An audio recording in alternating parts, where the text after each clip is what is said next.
Hello, magandang tanghali po sa inyong lahat mga kaibigan, mga kasama, mga kabarangay, mga barkada. Ito naman po tayo. Meron lang po akong gustong ibahagi sa inyo. No? Ito po ay mahalaga.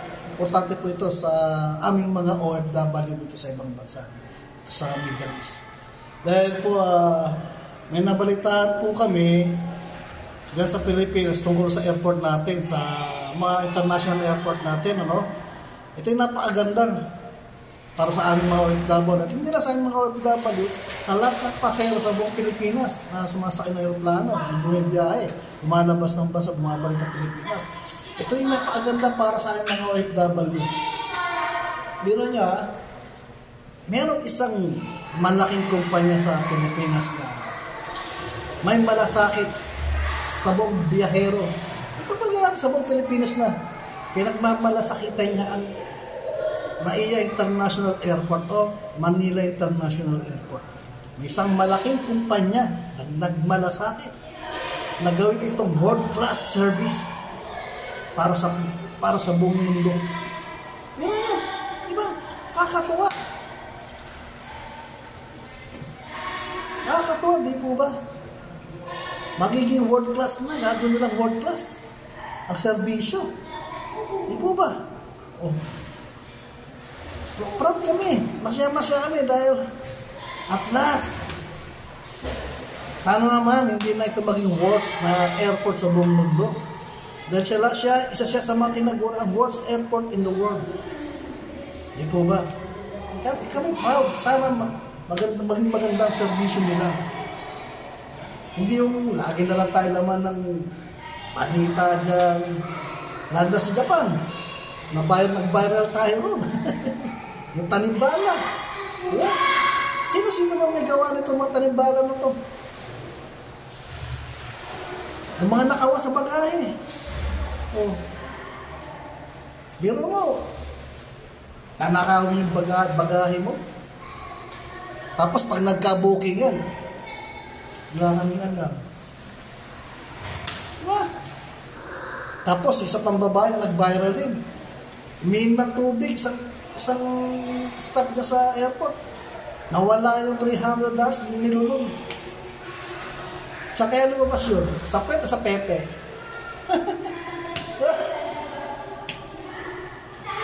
Hindi maganda. Yung mga nangyari noon. Sana naman, doon sa mga magiging bagong personnel ng NAIA o ng NIA, maging sincere sa trabaho, pagkakatiwalaan, honest, diba? Yun ang kailangan natin eh. Yung honest ka sa trabaho mo, sincere ka sa trabaho mo. Ipo ba? Ayun, isang magandang imahe. Tingnan niyo sa Japan, yung mga airport doon, yung airport nila, yung mga bagahe nila, alagang-alaga. Pag lumalabas sa conveyor, umikot na gano'n, may isa pang staff doon na inaharangan niya ng anumang bagay na hindi mautog yung bagahe niya, di ba? Hindi nila binabalibag. Eh sa atin, binabalibag na, nanakaw pa yung mga laman. Diba? Bakit tayo ba yun? Yan.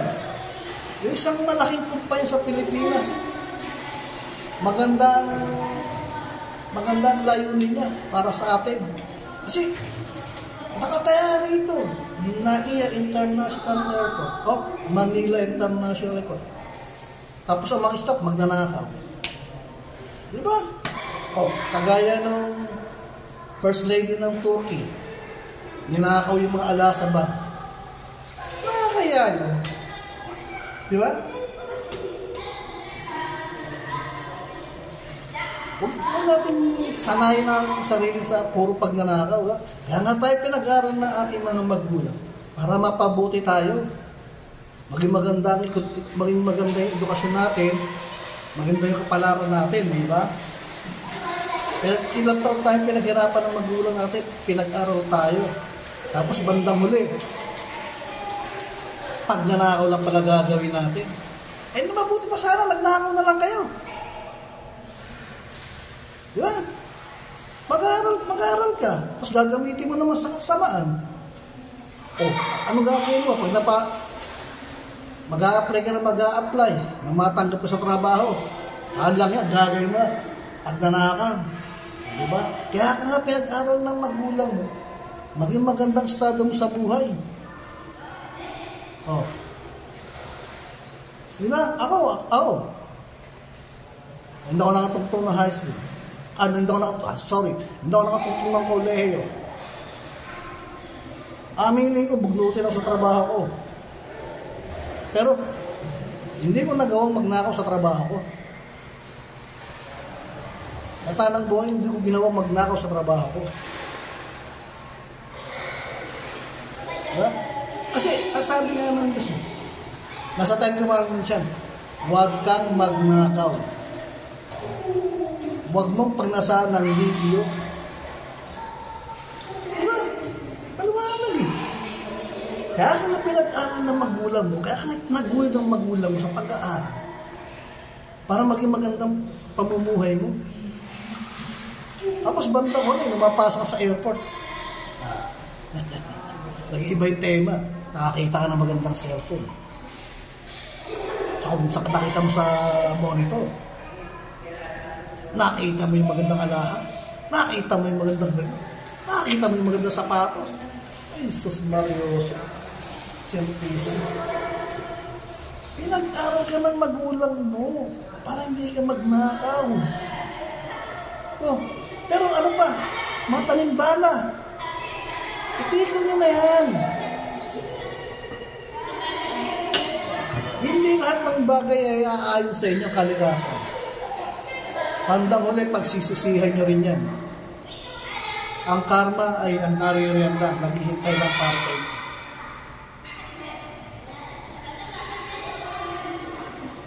Isipin nyo yung karma. Yan ba ang gusto nyo? Yung magiging anak nyo, pakapakain nyo galing sa nakaw? Di ba? Isipin yun. Eto ngayon, meron isang tao na nagmamay-ari ng isang malaking kumpanya sa Pilipinas, pinagmamalasakitan niya na mapabuti ang sitwasyon ng airport at mapaganda ang serbisyo. Itong taon to, tolaran natin to. Sana naman yung mga mahahire nilang bagong staff ay hanes, tapat sa tungkulin. Pero ako, yung mga lumang staff dyan sa airport, ganun dapat.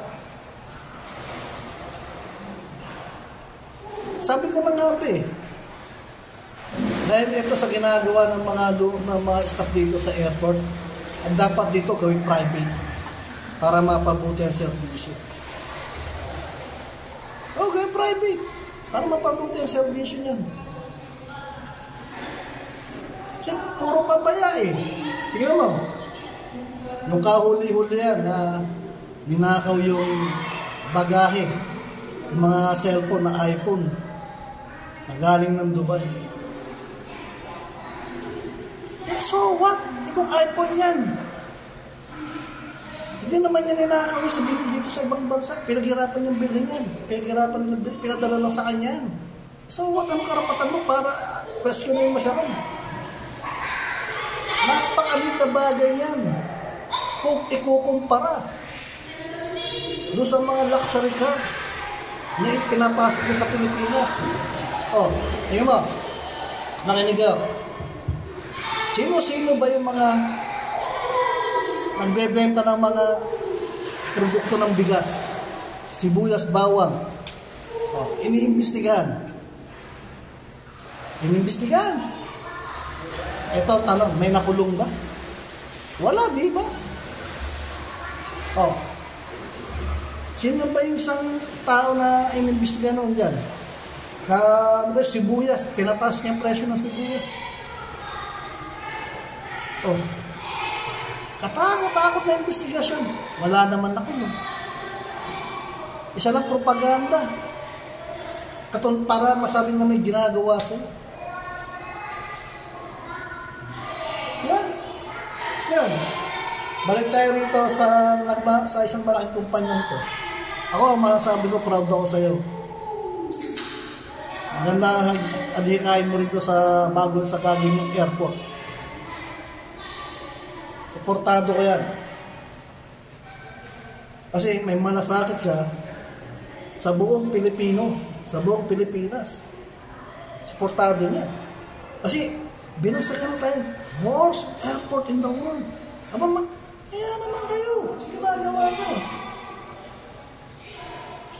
Ako, lahat ng sakay sa Pilipinas, pakuya-kuya ko lang. Wala naman. Mga matatanda yun, dapat na, wala na eh. Useless na eh. Oo, naroro na tayo. Pero, dapat nang dapat nang umalis, mag-resign na. Kasi, useless na eh. Tayo sa Singapore, di ba kahit matanda, nagtatrabaho ron. Yung matatanda ba sa akin? Yung mga nagtatrabaho dyan, kunwari na lang. Ngayon, sana doon sa airport na gagawin bagong nagmamalasakit, sana mapabuti. Pero man nagtutulong-tulong na si Arnold Ignacio. Kahit sa pinaglalaban tayo ni Arnold Ignacio, pinaglalaban kami. Kaya proud ako dito kay Arnold Ignacio, maganda yung suliranin niya. Ha? Proud ako kay Arnold Ignacio. Talaga may malasakit sa aming mga OFW. Pero yung iba wala. Mga malasakit. Ang alam lang, kumita. Pero sana ito ngayon gagawin sa NAIA, mapabuti sana sa servisyo nila. Yan ang hinihintay namin, mapabuti sa servisyo para wala nang nakawaan, wala nang mga insidenteng nangyayari, mahina yung AC, walang tubig. Para Yosef. Ang Pilipinas napapalibutan ng tubig. Sapa, ilog, dagat. Matakin mo, walang tubig. Mariusip naman. Kung alin pa yung mga importanteng lugar. Gaya ng airport. Kulang na lang mag-igib ka eh. Kulang na lang kayo mga pasero magdala ng tubig eh.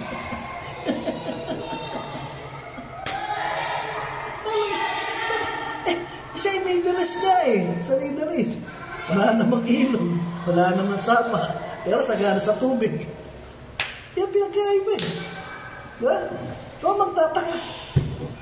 Sa Saudi, walang ilog, walang sapa. Pero sagana sa tubig. Ang Pilipinas napapalibutan ng tubig.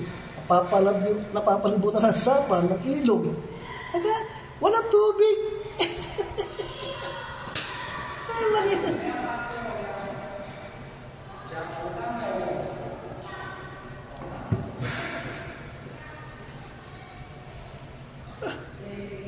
Tapos, ang isa pa, lahat kayo nakatayo, walang maupuan.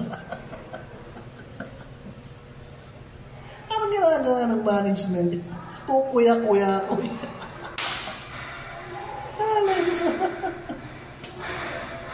Ay, naku po, Panginoon. Basta yung nagpamuno, yung namumuno niya sa airport, masarap yung upo niya sa malambot na upuan. Samantala yung mga naghahatid, yung hinihintay niya yung loved ones niya, mga nakatayo, nakaupo sa sulok, nagpapaypay. Tapos Mariusip naman, baguhin nyo na yung ugali nyo, hindi lang kayo ang anak ng Diyos. Maging halos naman sana tayo sa tao. Hindi yung puro pansarili kapakanan lang namin inisip natin. Kasi darating ang araw, kung ano ginagawa mo sa kapwa mo, siya mo rin aanihin yan. Kundi man siya sa masusunod mong angkan. Sabihin ko, yun yung tinatawag na balang araw pagsisisiyan mong ginawa mo. Ha? Kaya sana, hanggat tayo ay nabubuhay sa mundo, gumawa tayo ng puro kabutihan na lang gawin natin sa kapwa natin. Paganday natin yung isang bagay na ikaunlad ng ating bansa. At pagdating ng araw, sino-sino ba makikinabang na sino-sino ba mga Pilipino? Hindi tayo rin mga Pilipino. Di ba? Itong kumpanyang to, napaka-right kumpanya na ito, biro mo, nagmamalasakit na siya. Bilib ako dyan. Bilib ako sa kumpanyang ito. Siya lang nakaisip niyan.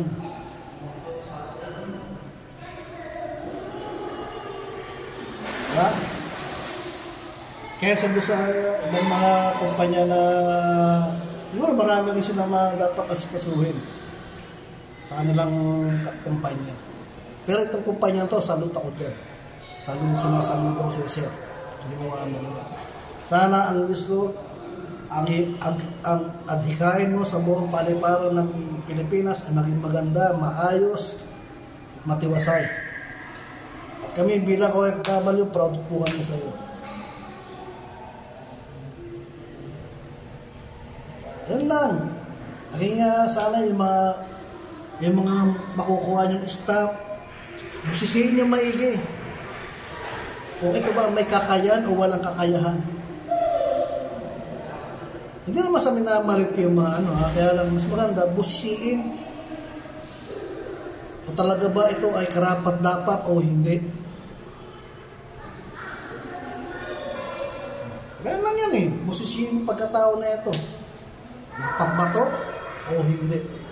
O baka mamaya, gagaya lang pero sa mga dyan. Sa sa mga nahon na dyan. Mas maganda puro bagong staff ang gawin. Tapos yung mga yung mga records na dyan na masama yung imahe. Ganoon na natin. Lalo naman yan useless na yan kasi maraming mga kabalbalan ang nangyayari dyan sa airport. Sa akin lang may ginawa sa akin yan pero nagmura ako dyan sa airport na yan. Sinira yung gamit ko.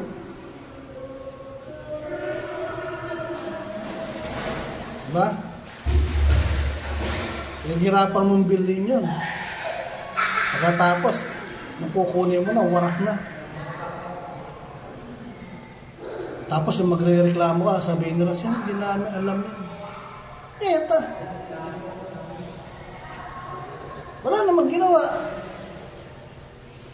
Sabihin nila, tumawag tungkol sa hotline. Hotline, tapos tatawag ka, wala. Matulog. Hotline, wala namang silbi. Ito sana sa bagong pamunan ng airport Sir, pakiusap lang, sana ganda po ninyo servisyo nyo sa aming mga, hindi lang sa aming mga OFW, sa buong pasahero. Hindi maayos po sana ang lahat para sa ikaunlad ng ating bayan. At kapag yan, ang paliparan natin ay naging maganda ang sitwasyon, naging maganda patakaran dyan, naging maganda pagtakbo niyan. Asahan po ninyo, dadagsa ang investor sa Pilipinas, madadagsa ang mamumuhunan dyan at buong Pilipino magkakaroon po ng maraming trabaho.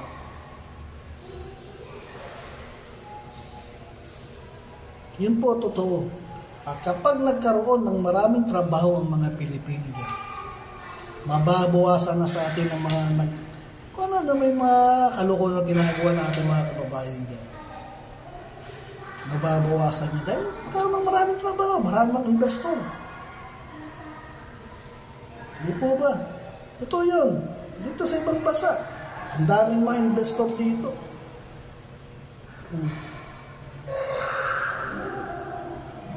Sana, mga airport naman natin maging mapabuti, maging maganda, i-renovate, tapos maging magsaganin.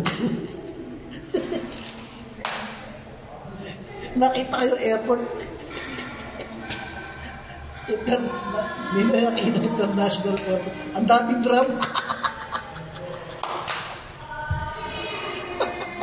para ka lang nasa bahay.